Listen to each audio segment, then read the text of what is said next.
ഒരു വെള്ളിയാഴ്ച ഒരാൾ അൽക്കഹഫ് ഓതിയാൽ അടുത്ത വെള്ളിയാഴ്ച വരെ അതവനിക്ക് പ്രകാശമായിരിക്കും എന്ന് പറഞ്ഞാൽ അതിൻ്റെ അർത്ഥം ഒരു വെള്ളിയാഴ്ചയുടെയും അടുത്ത വെള്ളിയാഴ്ചയുടെയും ഇടയിൽ ഉള്ള ഈമാനാണ് അൽക്കഹഫ്.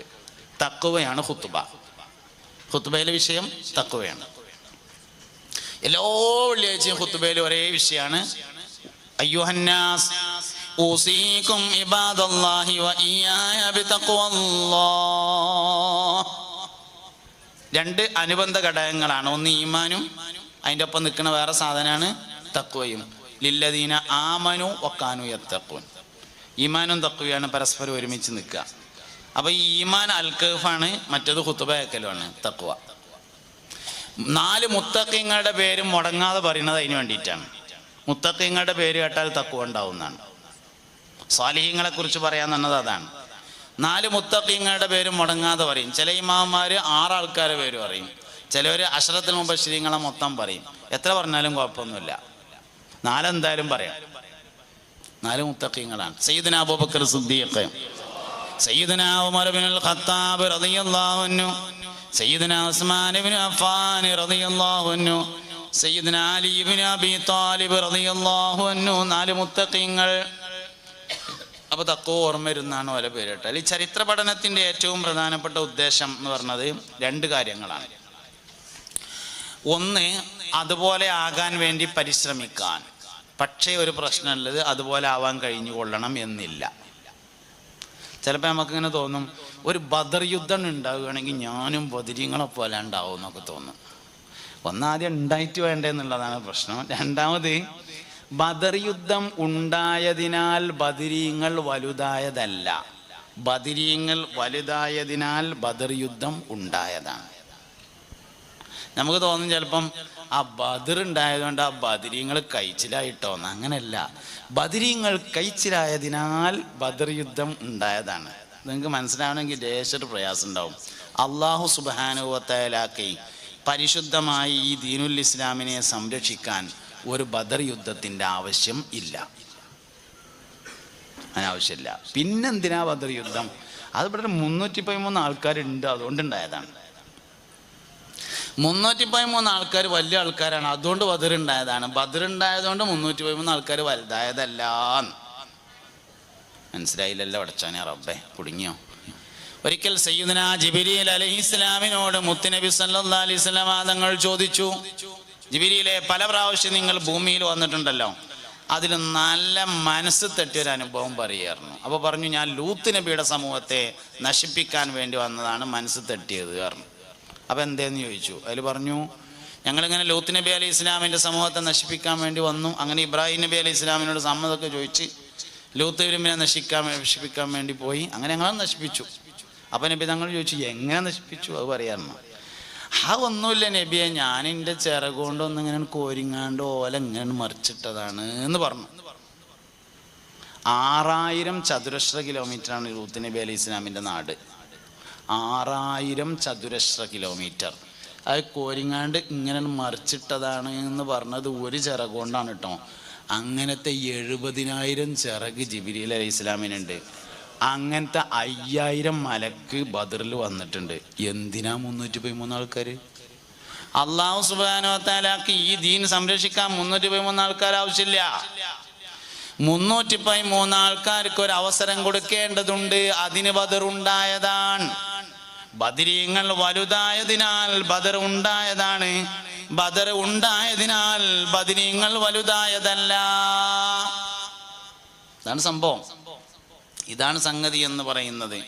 അതുകൊണ്ട് വിഷയത്തെ നമ്മളെപ്പോഴും വളരെ, ചരിത്ര പഠനത്തിൻ്റെ പ്രാധാന്യം അതുപോലെ ആവാൻ തന്നെയാണ് ഒന്ന്. പക്ഷെ ചിലപ്പോൾ നടന്നോണമെന്നില്ല, നടക്കുന്നതുണ്ടാവും നടക്കാത്തതും ഉണ്ടാവും. പക്ഷെ രണ്ടാമത്തെ നടക്കും. ചരിത്ര പഠനത്തിന് രണ്ടാമത്തൊരു കാര്യമുണ്ട്. പടച്ചോനെ, ഞാൻ എവിടെയും എത്തിയില്ലല്ല റബ്ബേ എന്ന് മനസ്സിലാക്കാൻ ചരിത്ര പഠനം ഉപകാരപ്പെടും. ഞാൻ സാലിം ഫൈസി എന്ന് പറഞ്ഞ ആളാണ്, ഇവിടെ നേരത്തെ പറഞ്ഞു തന്നല്ല ആൾ തന്നെയാണ് ഞാൻ. എനിക്കിങ്ങനെ തോന്നുകയാണ്, ഞാൻ വലിയ വയലൊക്കെ പറഞ്ഞിങ്ങനെ കേരളം വിട്ട് കർണാടകയിലും തമിഴ്നാട്ടിലും ഉത്തരേന്ത്യയിലും അത് കഴിഞ്ഞ് വിദേശ രാജ്യങ്ങളിലും പ്രഭാഷണം നടത്തുന്ന പ്രമുഖ പ്രഭാഷകനും തേങ്ങാ പുണ്ണാക്കൊക്കെ ആയാന്നൊക്കെ പറയുമ്പോൾ എനിക്കിങ്ങനെ തോന്നുകയാണ് അങ്ങനെ ഞാൻ വലിയ ആളാണ് എന്നിങ്ങനെ തോന്നുകയാണ്. അങ്ങനെയാണ് ഇപ്പോൾ റബീഉൽ ആഖിർ മാസമായപ്പോൾ മുയ്യദ്ദീമാല ഇങ്ങനെ എടുത്തിട്ടൊന്ന് പാടി നോക്കിയത്. അപ്പം അതിലിങ്ങനെ പറയാണ്, 25 ആണ്ടോളം ചുറ്റി നടന്നോവർ ഇരിയന്നായകൾ കേട്ടാരേയിരുന്നോവർ 40 ഇറ്റാണ്ടോളം വയത് പറഞ്ഞോവർ നന്നായി 90 കൊല്ലം ഇരുന്നോവർ. എൻ്റെ വയതൊന്നും എവിടെ എത്തിയിട്ടില്ലല്ലേ എന്ന് മനസ്സിലാവാനാണ് ചരിത്രം. കഴിഞ്ഞ റമദാൻ 29 30 ഉണ്ടായത്, ഇവിടെ 30 ഉണ്ടായല്ലോ. നമ്മൾ കുറേ ആയിട്ട് ഇപ്പോൾ 29 ഉണ്ടായാലും കഴിഞ്ഞ റമദാൻ 30 ഉണ്ടായി. റമദാൻ 30-ന്റെ അന്നത്തെ 30-ാമത്തെ തറാവീഹ് നിസ്കാരം കഴിഞ്ഞിട്ട് വീട്ടിൽ ഇങ്ങനെ പോവുകയാണ്. അപ്പോൾ കൂടെയുള്ള ആളോട് പറഞ്ഞു, അൽഹംദുലില്ലാഹ് ഇക്കൊല്ലത്തെ റമദാനും തറാവീഹൊക്കെ മുതലായി, 30 തറാവീഹുകൾ കിട്ടി. അൽഹംദുലില്ലാഹ് നീട്ടിങ്ങനെ പറയുമ്പോൾ തന്നെ മനസ്സിലാവും സ്വർഗത്തിൽ സ്ഥലം മതിയാകാൻ ഒരു സാധ്യതയില്ല. കാരണം 30 തറാവീഹുകൾ കിട്ടിയിക്കല്ലേ. അങ്ങനെ പിറ്റേ ദിവസം പെരുന്നാൾ നിസ്കാരത്തിന് വന്നതാണ് പള്ളിക്ക്. അപ്പോൾ പള്ളിക്കത്തെ ഉസ്താദ് വയല് പറയാണേ, സുഫിയാൻ സൗരി റളിയല്ലാഹു അൻഹു എല്ലാ ദിവസവും രാത്രിയിൽ ഉറങ്ങുന്നതിൻ്റെ മുമ്പ് 300 റക്അത്ത് സുന്നത്ത് 30 എവിടേക്കും എത്തിയിട്ടില്ലല്ലേ എന്ന് മനസ്സിലാവാൻ ചരിത്ര പഠനം കൊണ്ട് പറ്റും. ഇത് ചരിത്രം പഠിച്ചാലേ മനസ്സിലാവുള്ളൂ നമ്മളെവിടേക്കും എത്തിയിട്ടില്ല. 48 കൊല്ലം ദർസെടുത്തിട്ടുണ്ട് മുഹ്യിദ്ദീൻ ഷേഖ്. മഹാനവർഗയുടെ ആണ്ടുമാസമാണല്ലോ, 2 വർത്തമാനം പറയാം. 48 വർഷം മുഹ്യിദ്ദീൻ ഷേഖ് റളിയല്ലാഹു അൻഹു ദർസ് നടത്തി. 25 കൊല്ലം ഉമ്മയോടൊപ്പം നാട്ടിൽ താമസിച്ചു, ഇൽമു പഠിച്ചു. വാപ്പ ചെറുപ്പത്തിൽ മരണപ്പെട്ടു. 25 വർഷം വിദേശത്ത് പഠനത്തിന് പോയി, വിദേശ നാടുകളിൽ പഠനം നടത്തി. 65 വർഷം കച്ചവടം ചെയ്തു. 48 കൊല്ലം ദർസ് നടത്തി. 40 വർഷം വയല് പറഞ്ഞു. എല്ലാം കൂടി കൂട്ടിയാൽ 90 കിട്ടാൻ പാടുള്ളൂ. അങ്ങനെയാണ് കണക്ക്, അല്ലേ കണക്ക് തെറ്റും. 25 കൊല്ലം നാട്ടിൽ പഠിച്ചു, അത് പുതിയ കണക്കാണ്, നിങ്ങൾ പഠിച്ച കണക്കല്ല ഇത്. പിന്നെ 25 കൊല്ലം നാട്ടിൽ ഉമ്മാന്റെ കൂടെ വിവരം പഠിച്ചു, ഇൽമു പഠിച്ചു. 25 വർഷം വിദേശത്ത് പഠനത്തിന് വേണ്ടി ഉമ്മാന്റെ സമ്മതത്തോടു കൂടെ പോയി. അപ്പോഴാണ് കള്ളന്മാരെ കാണലും കൊള്ളക്കാരെ കാണലും സ്വർണ്ണം ഒളിപ്പിച്ച സംഭവമൊക്കെ ഉണ്ടായത്. അങ്ങനെ പഠിക്കാൻ പോയി 25 കൊല്ലം. 65 വർഷം കച്ചവടം ചെയ്തു. 48 കൊല്ലം ദർസ് നടത്തി. 40 വർഷം വയല് പറഞ്ഞു. എല്ലാം കൂടി കൂട്ടിയാൽ എത്ര കൊല്ലം? 90 വർഷം. അത് ഈ ചില കേസുകളിലൊക്കെ വിധി പറയുമ്പോൾ ജഡ്ജി പറയലുണ്ട്, ഗൂഢാലോചനക്ക് 15 കൊല്ലം, വധശ്രമത്തിന് 10 വർഷം, പിന്നെ തെളിവ് നശിപ്പിച്ചതിന് 8 കൊല്ലം എന്നൊക്കെ പറഞ്ഞിട്ട് അവസാനം പറയും ശിക്ഷ ഒരുമിച്ച് അനുഭവിച്ചാൽ മതി എന്ന് പറയും. അപ്പോൾ ആകെ കൂട്ടി എത്രയേ കിട്ടുള്ളൂ? 15 കൊല്ലം കിട്ടുള്ളൂ. ഇതാണ് സംഗതി. ഒരേ കാര്യം, 2 കാര്യങ്ങൾ ഒരുമിച്ച് ചെയ്യുന്നുണ്ട് എന്നർത്ഥം.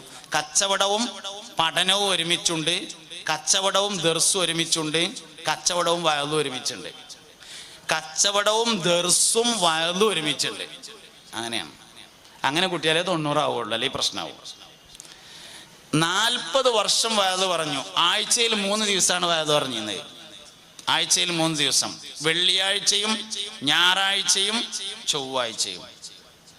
വെള്ളിയാഴ്ച വയലുണ്ടാവും. വെള്ളിയാഴ്ചത്തെ വയല് രാവിലെ, ഞായറാഴ്ചയിലെ വയലും രാവിലെ, ചൊവ്വാഴ്ചയിലെ വയല് വൈകുന്നേരം. അങ്ങനെയാണ്. ഗൗസുൽ ആദമിന്റെ വയലിനൊരു പ്രത്യേകത ഉണ്ടായിരുന്നു എന്നാണ്. ഒരിക്കൽ കേട്ട ആളുകൾക്ക് എപ്പോഴും കേൾക്കാൻ തോന്നും. ഒരു പ്രാവശ്യം കേട്ടാൽ പിന്നെ എവിടെ മുപ്പര വയലുണ്ടെങ്കിലും പോകും. അങ്ങനെയായിരുന്നു.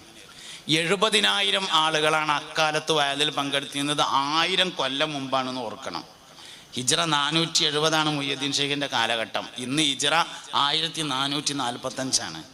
1000 വർഷങ്ങൾക്ക് മുമ്പ് 70,000 ആളുകളാണ് പങ്കെടുത്തിരുന്നത്. വയത് കഴിഞ്ഞാൽ വലിയൊരു തൗബയുടെ സദസ്സുണ്ടാവും. അതിൽ ധാരാളം ആളുകൾ ഇസ്ലാമിലേക്ക് വരും. ഒരുപാട് ആളുകൾ തൗബ ചൊല്ലിയിട്ട് അള്ളാഹുവിലേക്ക് ഖേദിച്ച് മടങ്ങും. അങ്ങനെ സദസ്സിൽ വെച്ചുകൊണ്ട് പലരും മരിക്കാറുണ്ടായിരുന്നു. വയത് കേട്ട് അള്ളാഹുവിനെ കുറിച്ചാണ് വയത് പറഞ്ഞിരുന്നത് അധികവും. മഹാനായ ഗൗസുൽ ആദമിന്റെ പ്രഭാഷണങ്ങൾ ഒരുമിച്ച് കൂട്ടിയതാണ് മഹാനവർഗയുടെ ഉന്നത്ത് എന്ന കിതാബ്. ഉന്നത്തി എന്ന് പറഞ്ഞാൽ സമ്പാദ്യം എന്നാണ് അർത്ഥം.